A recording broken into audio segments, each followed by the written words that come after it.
اعوذ باللہ من الشیطان الرجیم بسم اللہ الرحمن الرحیم۔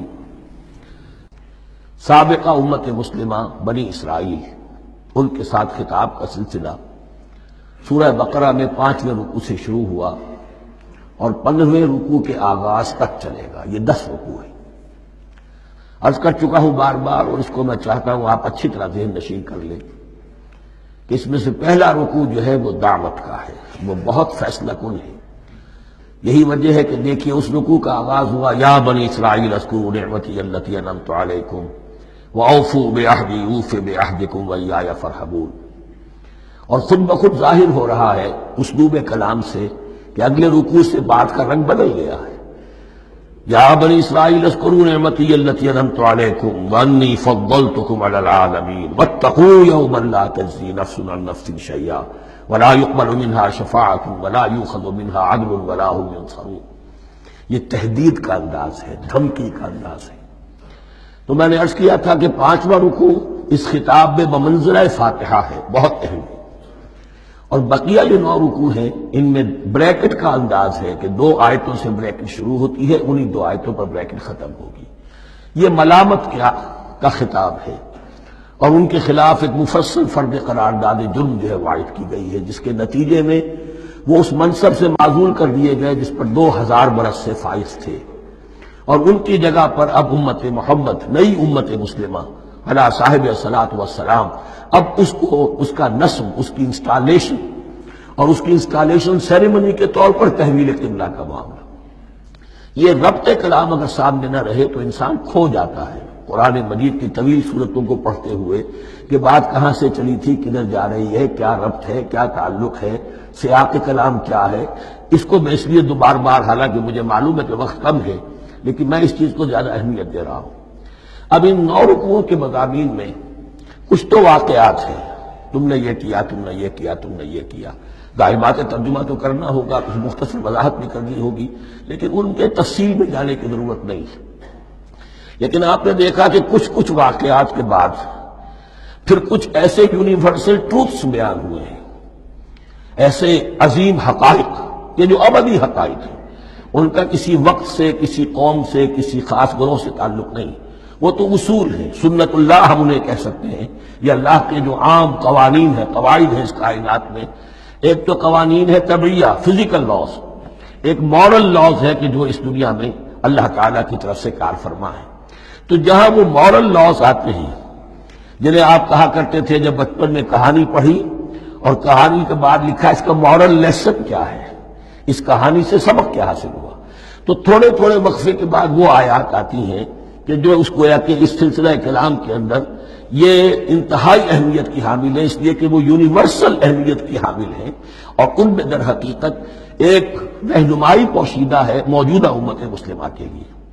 مثلا جتنا حصہ ہم اب تک پڑھ چکے ہیں ان میں سے پہلے تو وہ آیت یاد کیجئے وَضُرِبَتْ عَلَيْهِمُ الذِّلَّةُ وَالْمَسْكَنَةُ وَبَاءُوا بِغَضَبٍ مِّنَ اللَّهِ۔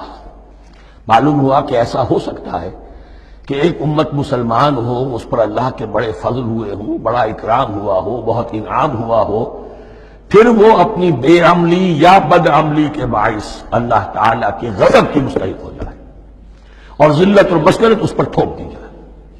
یہ ایک یونیورسل ٹروتھ وہاں سے نکل آیا کہ ہمیں سوچنا ہوگا، یہ ایک لمحہ فکریہ ہے امت مسلمہ کیا کہ کیا ہم تو کہیں آج اس پوزیشن میں نہیں ہیں۔ حدیث میں آپ کو سنا چکا ہوں لَيَأْتِيَنَّ عَلَىٰ أُمَّتِي مَا أَتَىٰ عَلَىٰ بَنِي إِسْرَائِيلَ حَسْبَ النَّعْلِ بِالنَّعْلِ۔ دوسرا اسی طرح کا یونیورسل ٹروتھ والا مقام تھا آخری جو ہم نے کل پڑھا ہے، ثُمَّ قَسَتْ قُلُوبُكُمْ وَهِيَ كَالْحِجَارَةِ أَوْ أَشَدُّ قَسْوَةً۔ کسی مسلمان امت کا یہ حال بھی ہو سکتا ہے کہ ان کے دل اتنے سخت ہو جائیں کہ سختی میں پتھروں کو اور چٹانوں کو مار دے جائیں۔ یہ بھی ایک کیفیت ہے جو سامنے آئی، حالانکہ قوم وہ ہے انی فضلتکم علی العالمین، از کجا کعب کجا، لیکن یہ حقیقت بھی ہمارے سامنے آئی کہ یہ چیزیں جو ہیں اپنی جگہ پر امکانات میں سے ہیں۔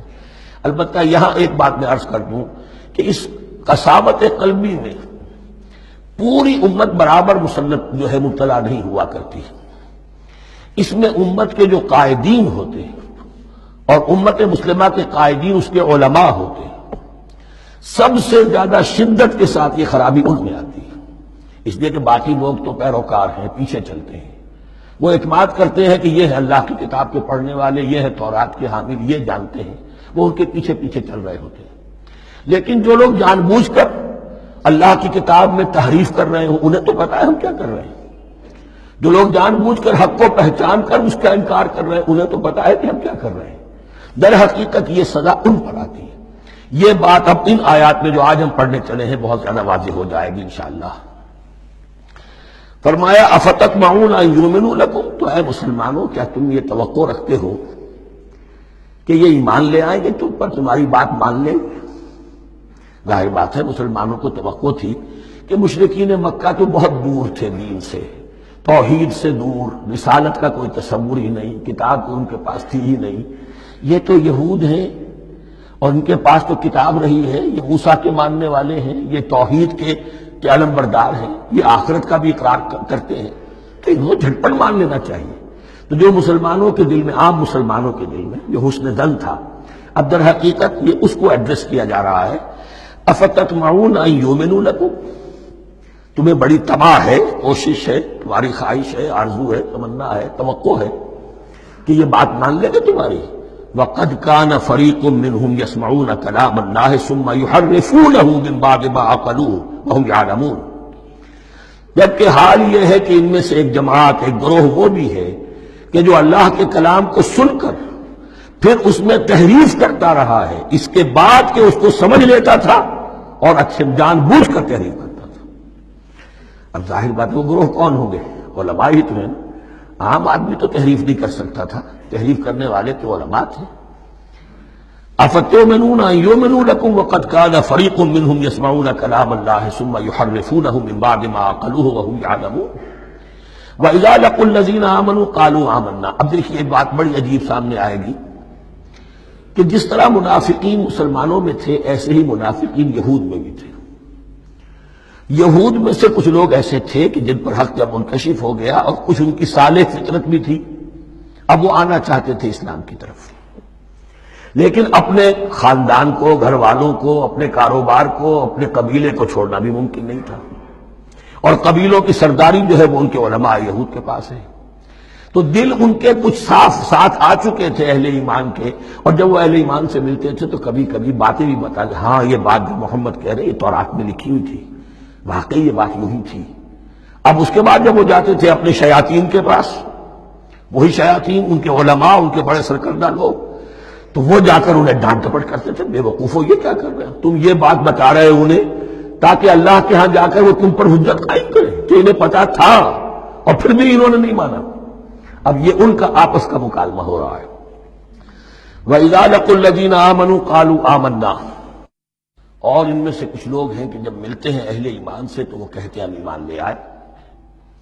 وَإِذَا خَلَا بَعْضُهُمْ إِلَىٰ بَعْضٍ، اور جب وہ خلوت میں ہوتے ہیں ایک دوسرے کے ساتھ، قالوا وہ کہتے ہیں أَتُحَدِّثُونَهُمْ، کیا تم بتا رہے ہو ان کو، بِمَا فَتَحَ اللَّهُ عَلَيْكُمْ، وہ باتیں جو اللہ نے کھولی ہے تم پر، لِيُحَاجُّوكُمْ بِهِ عِندَ رَبِّكُمْ، کہ وہ تم پر حجت قائم کرے تمہارے رب کے پاس، کہ اللہ اس نے مانا تھا کہ ہاں تورات میں یہ ہے، تو تم ذرا عقل سے کام لو، اور یہ حقیقتیں جو تورات کے ذریعے سے ہمیں معلوم ہے مسلمانوں کو مت بتاؤ۔ اس پر اللہ کا تبصرہ کیا ہے؟ افلا تعقلون، یہ تو ابھی انہی کا قول ختم ہوا کہ کیا تم عقل نہیں ہے کہ تم ایسا بے وقوفی کا کام کر رہے ہو؟ اولا یعلمون، یہ تبصرہ اللہ کا، تو کیا یہ لوگ نہیں جانتے ان اللہ یعلم ما یسرون وما یعلنون، کہ اللہ تو جانتا ہے وہ سب کچھ بھی جو وہ چھپاتے ہیں اور وہ سب کچھ بھی جسے وہ ظاہر کرتے ہیں۔ تو چاہے یہ باتیں مسلمانوں کو بتاؤ نہ بتاؤ، اللہ کی طرف سے تو محاسبہ ہو ہی جانا ہے، لہذا یہ بھی ان کی ناسمجھی کی دلیل ہے۔ صدق اللہ العظیم۔